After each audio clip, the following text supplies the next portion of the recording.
Et place maintenant à l'invité d'au cœur de l'info. 20 minutes consacrées ce soir à cette grande journée électorale au Mexique.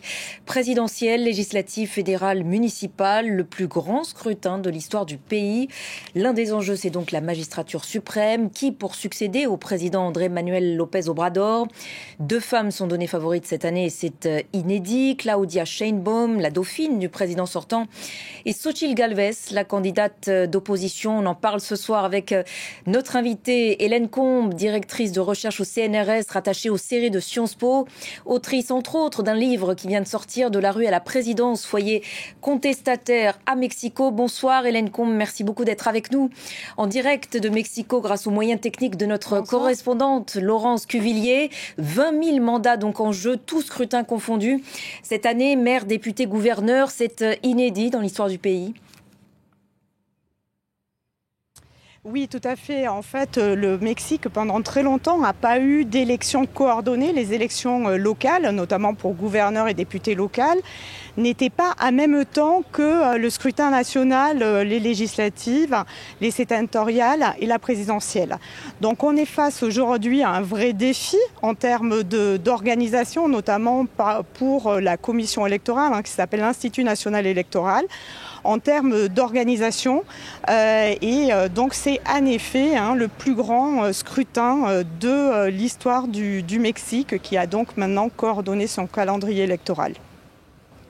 Hélène Combe, on l'a bien vu, cette campagne est une nouvelle fois dominée par les violences. 26 candidats, selon un dernier décompte, aux élections locales ont été assassinés depuis le début de la campagne. On sait que 27 000 militaires et membres de la garde nationale sont présents dans les bureaux de vote pour assurer la sécurité. Être candidat, c'est très compliqué au Mexique.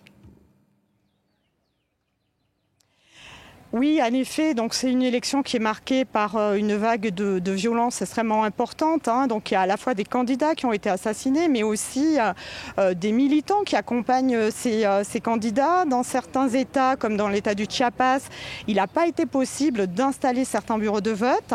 Alors c'est présenté comme un phénomène inédit dans les médias mexicains. On a commencé à parler de la violence électorale pour l'élection présidentielle de 2018. On en a beaucoup parlé également pour l'élection intermédiaire de 2021.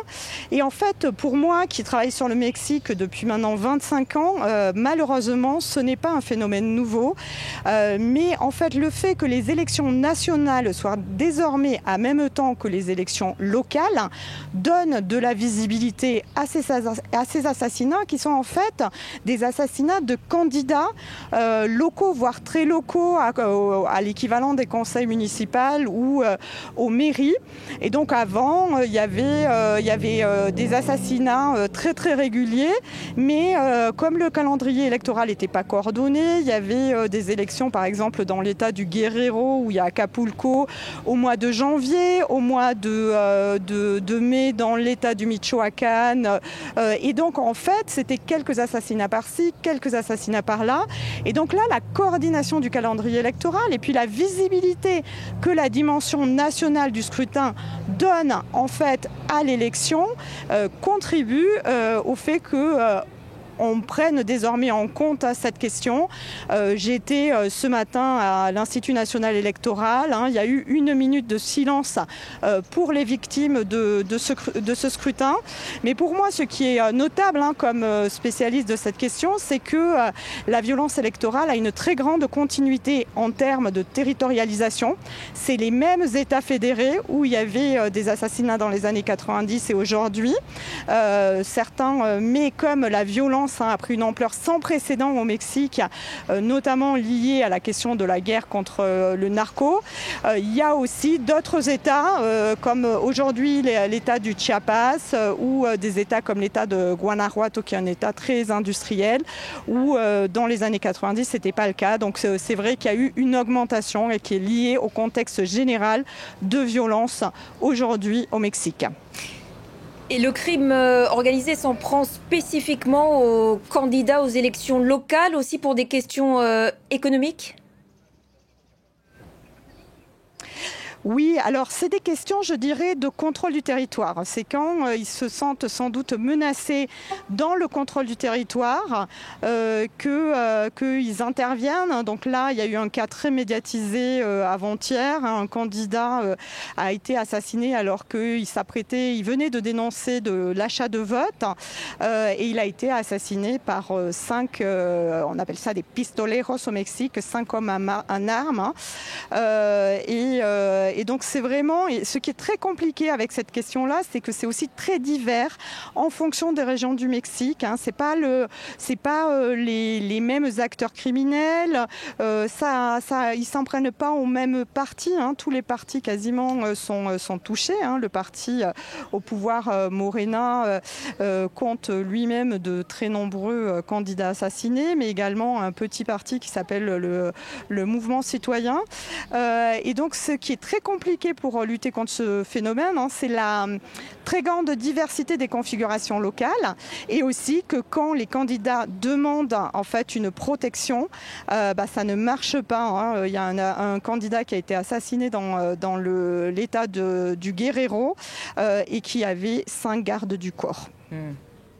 Est-ce que vous diriez que, vu l'ampleur qu'a pris ce crime organisé, la démocratie, qui est bien fonctionnelle aujourd'hui au Mexique, mais est de fait limitée ? Alors, je pense quand même qu'on ne peut pas dire ça parce que, évidemment, c'est un phénomène qui limite la participation politique dans certaines régions du Mexique. Mais aujourd'hui, on est en train de parler de 3 États fédérés sur 32 qui sont particulièrement touchés par ce phénomène. Donc, ce n'est pas du tout quelque chose qui touche l'intégralité du Mexique. En plus, une proportion quand même non négligeable du corps électoral est concentrée à Mexico et dans l'État de Mexico qui réunit ces grandes banlieues, qui est moins touché par ces phénomènes-là, où il y a de l'insécurité ordinaire, mais où il n'y a pas une présence du crime organisé perturbant les élections. Donc c'est un problème qui dépasse le problème électoral, c'est un défi plus généralement pour la démocratie, puisqu'on parle aujourd'hui d'environ 3000 assassinats par mois au Mexique, 50 000 par an. Et donc le défi, je dirais qu'il est vraiment plutôt là et qui va être là pour la prochaine présidente, puisqu'on sait que ce sera en tout cas une femme.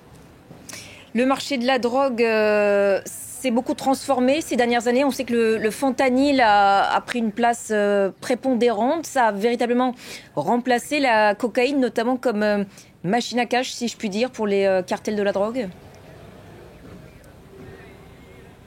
Oui, alors ça a reconfiguré le marché mexicain. Alors il faut comprendre qu'en fait, le Mexique produit de l'héroïne, étant le deuxième producteur de pavot au monde, notamment dans ce fameux état du Guerrero que j'ai déjà évoqué à plusieurs reprises, et est un pays de transit pour la cocaïne.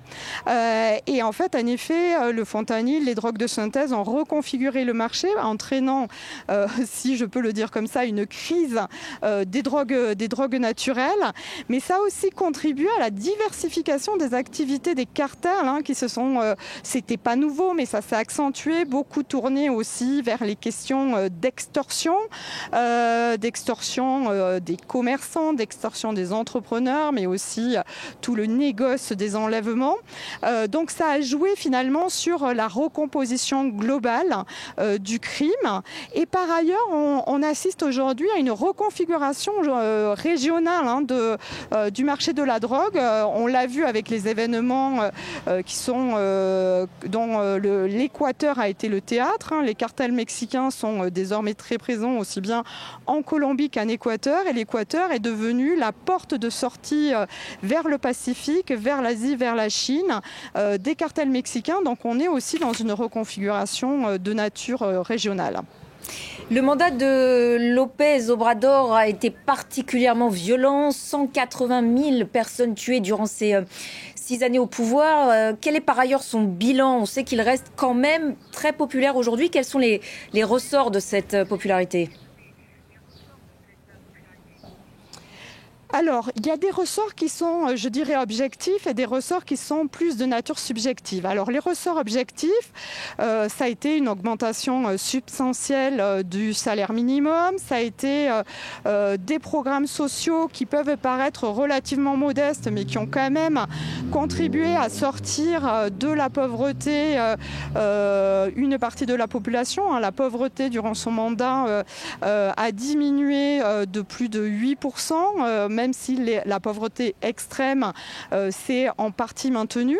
Et donc, il y a eu notamment son programme phare, qui est la retraite universelle pour les personnes âgées, et qui, ce programme social, a une très très grande popularité. Donc, c'est à la fois pour les milieux populaires de toucher une retraite, parce que beaucoup de la population, enfin, il y a toute une proportion de la population mexicaine qui a travaillé toujours dans le secteur informel et du coup qui n'a pas de retraite. Et par ailleurs aussi, c'est une mesure qui a permis par exemple aux femmes de classe moyenne qui avaient été femmes au foyer de elles-mêmes toucher une retraite. Et puis il y a eu aussi de nombreuses bourses, notamment pour la scolarisation des enfants, mais aussi un programme spécifique pour ce qu'on appelle au Mexique les ninis, ceux qui ne travaillent pas et ceux qui n'étudient pas, et qui pour López Obrador était finalement de la chair à canon pour les cartels. Et donc ce programme, selon lui, en donnant un salaire quand même pas négligeable à cette population-là, aurait dû permettre d'éviter le recrutement des jeunes dans les cartels. Mais bon, en tout cas, ça a permis quand même clairement de réduire la pauvreté. 2 femmes sont donc données favorites cette année pour lui succéder. C'est sans précédent dans l'histoire du pays. Doit-on pour autant s'en étonner ?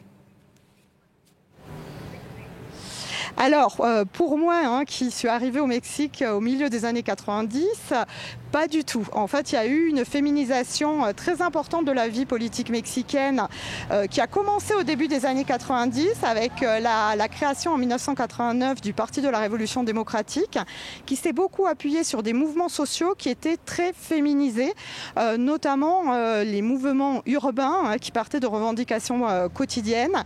Et beaucoup, en fait, de femmes qui sont entrées en politique sont entrées par ce biais-là. Et il y a eu ensuite un effet d'entraînement au niveau de l'ensemble de la classe politique.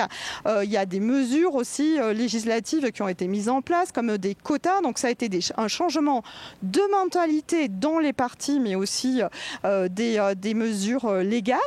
Et si bien que, par exemple, en 2012, déjà, le parti de droite, le parti Action nationale, avait une candidate femme à la présidence. Et aujourd'hui, et depuis 2018, le Mexique est un pays qui a un législatif entièrement paritaire, aussi bien le Congrès, l'équivalent de l'Assemblée nationale, que le Sénat, ce qui fait depuis 2018 du Mexique un des pays au monde au législatif le plus féminisé. Donc finalement, c'est l'aboutissement de ce processus de féminisation de la classe politique, mais qu'on a vu plus généralement dans d'autres domaines dans la société mexicaine. Et l'une de ces candidates données favorites pour la présidence, c'est Claudia Sheinbaum, physicienne de formation, ex-membre du GIEC, élue chef du gouvernement du district de Mexico. C'est là d'ailleurs qu'elle a fait ses armes en politique.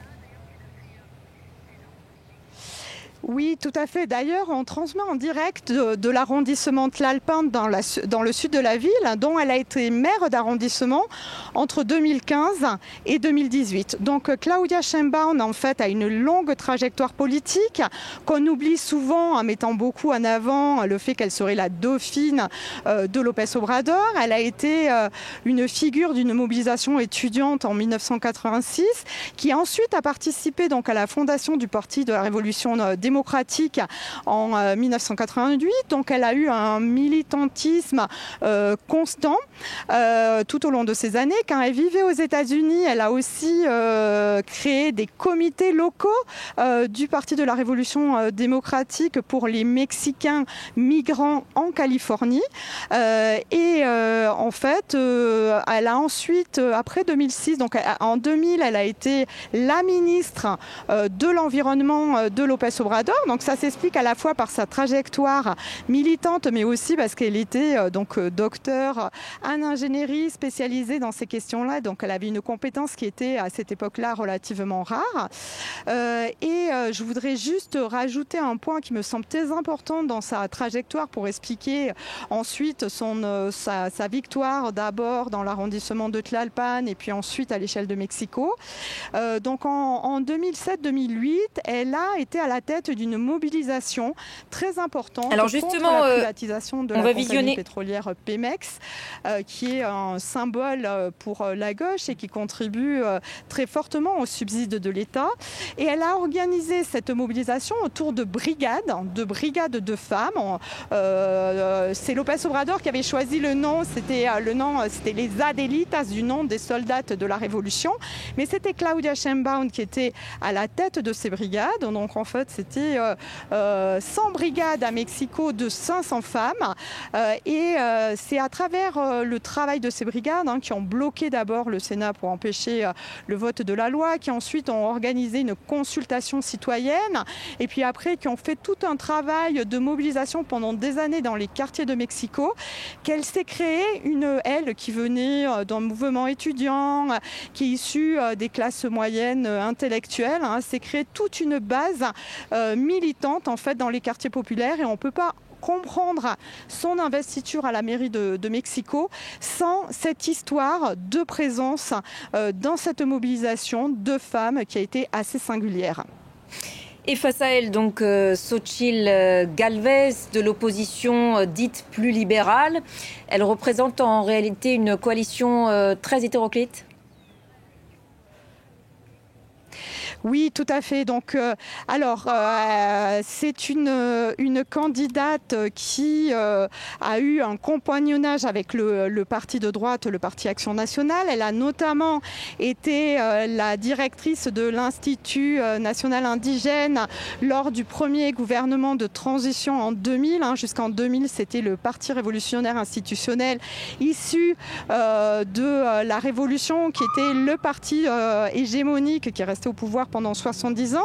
Donc Xochitl Gálvez a participé à ce premier gouvernement de transition. Elle a été aussi sénatrice pour le Parti Action Nationale et également maire d'arrondissement, mais en n'étant pas encartée. Elle a des positions qui sont en effet très libérales sur les questions sociétales, sur la question de l'avortement, sur la question des droits LGBTI, sur les questions, elle se revendique comme féministe. Elle est par ailleurs en partie d'origine indigène, donc une candidate pour le parti de droite assez atypique. Et par ailleurs, donc, elle est appuyée par deux autres partis, donc le Parti de la Révolution démocratique, dont étaient initialement issus à la fois López Obrador et Claudia Sheinbaum, qu'ils ont quitté après l'élection présidentielle de 2012 pour finalement fonder Morena en 2014. Et également, donc, dans cette coalition, l'ancien parti hégémonique, le PRI. Alors pourquoi cette alliance un peu de la carpe et du lapin? Donc en fait, il y a eu le sentiment, notamment autour d'une réforme électorale il y a 2 ans, qu'il y avait des velléités, en tout cas ça a été vécu comme ça par l'opposition, des velléités de maintien au pouvoir de la part du parti Morena. Ça a créé, il y a eu une très forte mobilisation contre cette réforme électorale où se sont retrouvés ces 3 partis qui avaient quand même déjà eu un compagnonnage antérieur. En 2012, ils avaient tous participé à ce qui avait été appelé le pacte pour le Mexique, qui avait été proposé par le président du PRI, le PRI était revenu au pouvoir, autour un pacte sur des questions de réforme économique et de réforme politique. Donc il y avait eu cet antécédent et puis c'est finalement la question électorale, d'abord de la réforme électorale qui va les réunir il y a 2 ans, et puis le sentiment aussi que face à la grande popularité de López Obrador et aussi de Claudia Sheinbaum, il était impossible finalement de gagner l'élection en y allant chacun de son côté. Hélène Combe, rapidement une dernière question. Que nous dit ce duel de femmes dans un pays où, on le sait, les féminicides et les violences de genre sont un véritable fléau? On parle de 3 000 à 4 000 féminicides par an. Oui, alors d'abord, je pense qu'il faut revenir un peu sur cette question des féminicides. C'est un concept qui a été élaboré par une anthropologue mexicaine, Marcela Lagarde, et qui a commencé à faire des statistiques dans les années 90, notamment dans ce cas très connu de Ciudad Juárez. Et elle met 2 éléments en avant. Donc des crimes qui sont liés à l'appartenance de genre, mais aussi une non prise en compte dans les processus judiciaires de l'État en raison du fait que les victimes sont des femmes. Alors ce qui est très intéressant autour de ça, c'est que ce concept et la manière de travailler sur les féminicides a circulé au niveau international. Depuis le milieu des années 2000, ça a été repris en Espagne et puis aujourd'hui même en France. Donc le Mexique a été à l'avant-garde sur la prise en compte de ces questions-là. Et donc les 2 candidates ont des mesures pour lutter contre ces questions, mais surtout en termes aussi d'investigation. Pour Claudia Sheinbaum, il y a aussi l'idée que lutter contre l'insécurité en général contribue à lutter aussi contre les féminicides. Mais je tiens aussi à préciser que, en fait, aujourd'hui, bien sûr, c'est très important de prendre en compte cette question de la variable de genre et la question des féminicides. Mais aujourd'hui, au Mexique, 80% des victimes de la violence sont des hommes et souvent de très jeunes hommes. Donc là aussi, il y a une variable de genre qui est aussi liée aux caractéristiques de la violence, aux normes de virilité qui fait que les jeunes s'engagent dans les cartels, mais aussi parfois ils sont enlevés par les cartels pour rejoindre de véritables armées. Donc en fait c'est vraiment aussi toute une jeunesse. Les femmes assassinées sont souvent de très jeunes femmes. Donc c'est aussi un problème qui touche finalement l'ensemble de la jeunesse et c'est évidemment le défi majeur, mais qui ne pourra pas se régler aussi à l'échelle du Mexique. Actuellement, le Mexique a intenté un procès contre les États-Unis sur la vente d'armes légales aux États-Unis, puisqu'en fait, la majorité des armes qui circulent au Mexique viennent en réalité des États-Unis et sont vendues légalement aux États-Unis. Et on sait que, en fait, quand les armes circulent, ça a aussi un impact dans la sphère privée. Et donc, les femmes sont aussi victimes de cette circulation d'armes et de la porosité de la frontière américaine sur la question du passage des armes de manière illégale au Mexique, mais vendues légalement aux États-Unis pour une grande partie d'entre elles. Merci infiniment Hélène Combe d'avoir répondu à nos questions ce soir dans Au cœur de l'info depuis Mexico. C'est la fin de cet entretien. Prochain point complet sur l'actualité internationale dans quelques minutes.